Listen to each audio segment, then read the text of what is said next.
Hey there, everyone. Welcome back to another episode of Day to Day, the podcast where we explore the joys and challenges of everyday life. I'm Emma. And I'm Alex.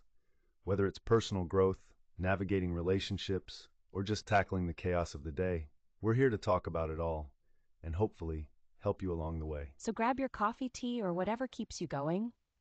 And let's dive into today's episode. Hey, everyone. Today we're diving into a topic that's super relevant in relationships, whether it's with your partner or even within a marriage. And it all revolves around this idea of feeling like the spark has faded. It's something I think a lot of us have felt at some point. Absolutely. I mean, how many times have we seen or even been in situations where someone asks their partner, "Do you still love me?" only to have it lead to a massive argument? It's such a common scenario. Yeah, it's almost like once the initial passion wears off, we hit this meh phase where everything feels routine. It happens in relationships of all kinds, from new romances to veteran marriages, you know? Totally. And sometimes it gets to the point where people just settle, thinking that's as good as it gets. Ever hear someone say, "Let's just get by, there's no point in splitting"? But really, is that the way to go? Right?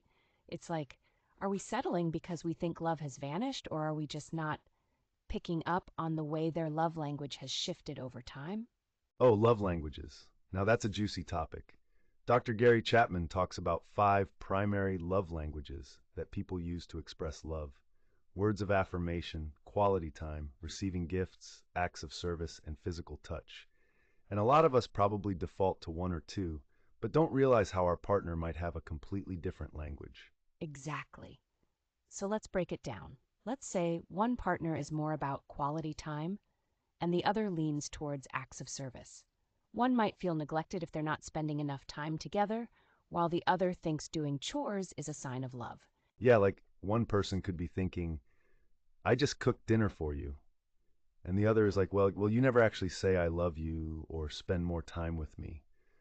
It's like they're speaking 2 different languages. And when love languages clash, it's like it's almost like talking to each other from different worlds. One might not even recognize the signs of care and affection because it's not in the language they understand. Exactly.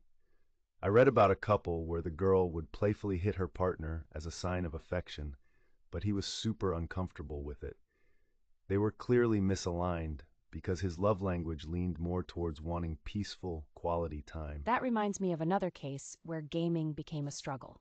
The guy saw gaming as his escape, whereas the girl saw it as a chance for quality time.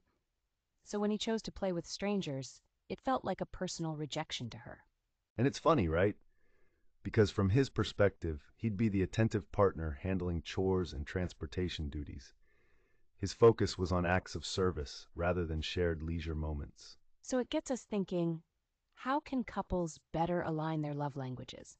Maybe it's all about understanding and tweaking how you express love based on what your partner actually perceives as love. Aha, maybe that's where the 5-sided alignment comes in handy. It's a method where you map out what each partner wants and what each partner actually does using these love languages. Could spill some light on the gaps in perceptions, right? Yes, the radar chart approach. You basically score your needs and your partner's actions, and then vice versa. It's like visualizing your language of love, super insightful for reflecting on what each partner might be missing. You know, the tool sounds so straightforward, but the power is in those reflective moments it creates.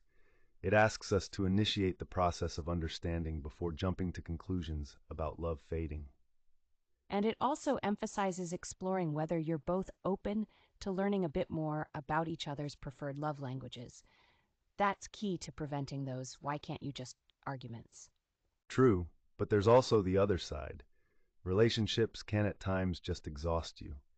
A friend mentioned that sometimes even figuring out if you're speaking different love languages can feel like too much. That's so real. Often the fear of becoming the one who always has to adapt or compromise feels overwhelmingly unfair. It becomes this tug of war of expectations, especially if one person feels they've repeatedly tried and got nowhere. But backing away doesn't always mean the relationship's the wrong fit. Agreed. Maybe love isn't just about what's fair on the surface, it's about consciously choosing to put in that extra effort if the relationship's worth it to you. But hey, Sometimes parting ways is the healthiest choice. And even if a relationship ends, there's a takeaway. It's about refining how you engage in love. It's training for better understanding, for future connections. Absolutely.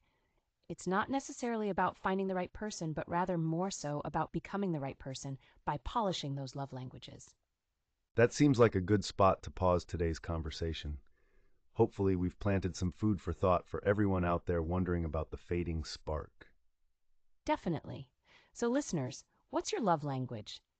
Have you had moments where you realized your partner speaks a totally different language of love? We'd love to hear about it.